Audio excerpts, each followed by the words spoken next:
Welcome to Our World with Black Enterprise, a very special edition as we celebrate our 100th episode. I'm Marc Lamont Hill. In the past 5 years, we've covered groundbreaking stories, featured award-winning celebrities, and showcased provocative trendsetters. We've been there for the triumphs and the tragedies and tackled the challenges facing black communities around the country. Let's take a look back at the highlights of Our World, starting now.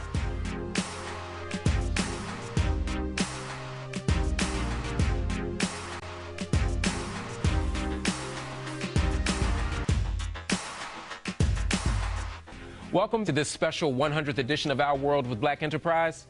In the past 5 years, we've seen breathtaking strides for black Americans in the political arena.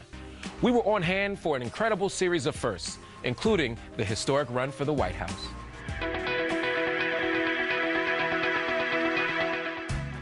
Across the nation, there was change in the air. For the first time, the country actually seemed ready to entertain the candidacy of a woman seeking the nation's highest office, or prepared to reconsider a politician who had run before. But there was a young community organizer who had a different outcome in mind. It was on our very first show, the then junior senator from Illinois expressed his intentions. There's a joke that, every senator in the Senate, the day they arrive, are already they're looking down the street. Looking down the street. And I would be foolish not to think about the most influential position in my field. I stand before you today to announce my candidacy for President of the United States of America. From that moment, Our World was there with Barack Obama all the way to the White House.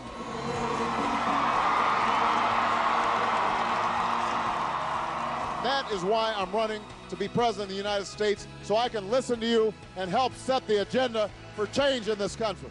The best thing for me to do is just to make sure that I am delivering my message with clarity, a message of unifying the country, getting beyond some of these old stereotypes, making sure that people feel that I'm sincere in terms of how I want to move the country forward. If we do that, then I'm confident that we can still win. If there is anyone out there who still doubts that America is a place where all things are possible, who still wonders if the dream of our founders is alive in our time, who still questions the power of our democracy, tonight is your answer. I, Barack Hussein Obama, do solemnly swear to preserve, protect, and defend the Constitution of the United States. So help you God. So help me God. Congratulations, Mr. President. All the best wishes.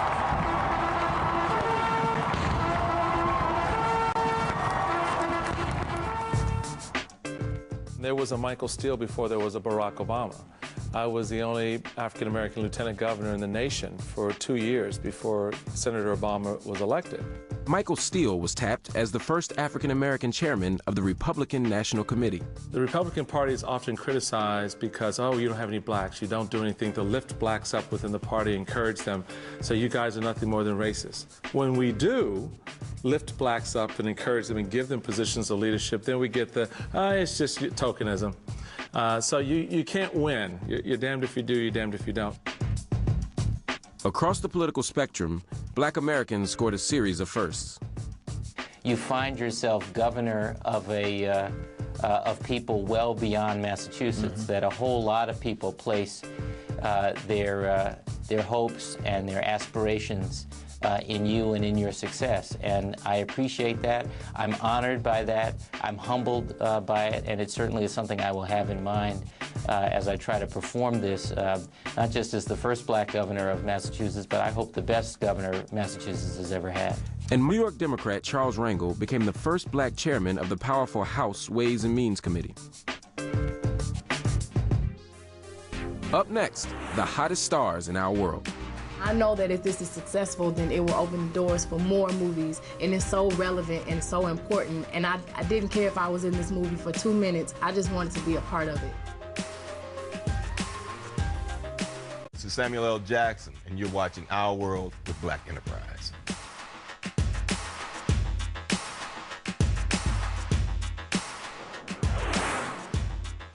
Since the beginning, celebrities have always been front and center.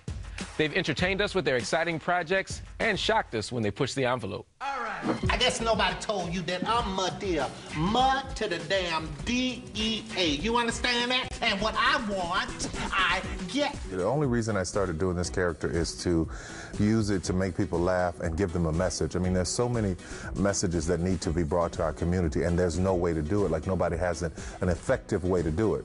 This character has been such a great tool to get effective messages into the community. I'm so proud of that. Tyler Perry made great inroads as the first African American to own a major film studio, but he received sharp criticism from fellow filmmaker Spike Lee for the type of films he was making.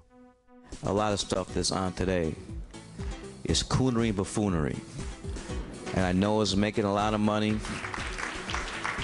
breaking records, but we could do better.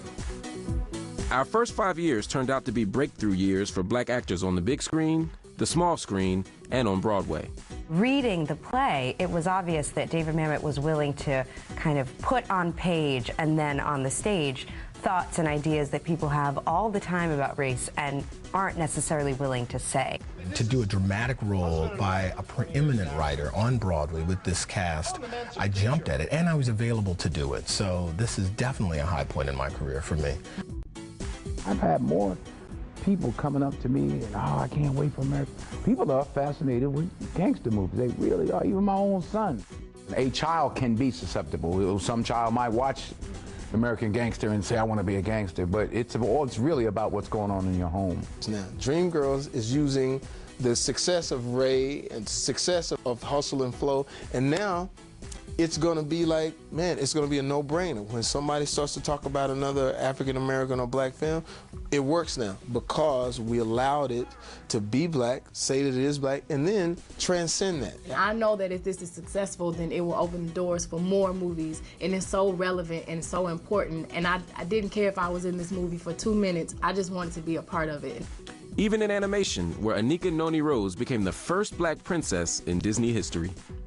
This is opening up a world to these children to think of themselves as something beautiful with their curly hair and their round noses and their full lips and their brown skin as something beautiful and worthy of being held aloft. This old town can slow you down, people taking the easy way. But I know exactly where I'm going, I'm getting closer and closer every day. And yet Black Hollywood's resolve to create game-changing opportunities has never been stronger. It's just unfortunate because what they do, the industry, meaning they belittle your worth. You know, I know that I can fill a theater. Like, I know that I can at least get $500,000 worth of tickets, but yet and still, I'm not making that. But at the end of the day, I'm a soldier, and I'm gonna kick the doors down if I have to do it manually with my own foot, so.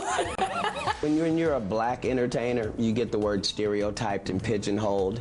And for the white actors, it's called character acting. You think of all the money that was spent to do Transformers and Harry Potter and Spider-Man 3 and Pirates of the Caribbean, and not one brother got a big movie. It's like the ratio is so imbalanced that it's not even fair. That's the part that's disappointing about this business, and television is the same way. We have to take advantage of the opportunity, maintain the standard of work, because that's what's changed. We expect more from ourselves as actors, as professionals. That's what made the difference. There is opportunity. I'm not going to say more opportunity, but there is opportunity for us. The door is open. Only a select few are welcomed in. The rest of us have to kick the door down and you know, make our presence known. And Hill Harper offered a clear and critical view of Hollywood in his book.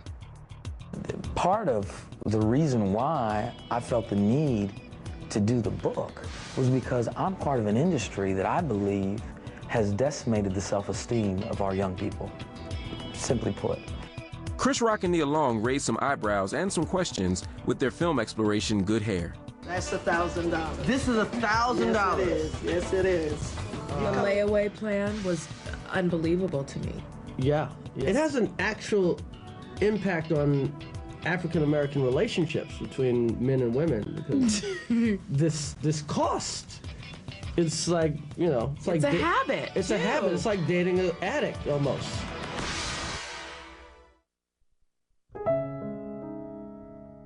Those in the spotlight helped point out concerns to be addressed. John Legend called for action in education. There's so many kids around the country that are in that same environment, black and white, Hispanic, all over the country, who are in schools that just aren't getting the full potential out of them. And we need to do more to make sure every kid has a quality education. Yeah. And too often I think we end up blaming the students themselves, or we blame their parents, when their parents were in the same system, 20 years ago, and we're expecting different results, but we're not changing the system. And celebrities shared their challenges with us. In an award-winning show, Charlie Wilson talked about his fight against prostate cancer. They did a biopsy, and he called me into his office and said, man, I got some good news and I got some bad news. Which one you want to hear first? I said, give me the bad news first. He said, Charlie, you have prostate cancer. And at that moment, everything that I loved, I thought just went out the window, that I thought. I looked at my wife, and she looked at me and said, okay, what's the good news? He said, the good news is this is early stage, and I've been doing this for 30 years, and I think we can get this. And Eddie Levert recounted his struggle with losing his son. I don't think I'll ever really heal from it because, I just don't feel like it's fair that I'm still here. I'm 64. It should have been my time. This is the worst thing that could have ever happened to me in my whole life.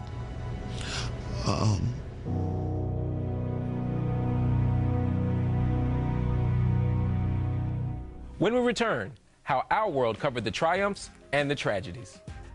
I went underground for a bit, picking up bodies, bringing them to morgues, digging holes, burying certain people.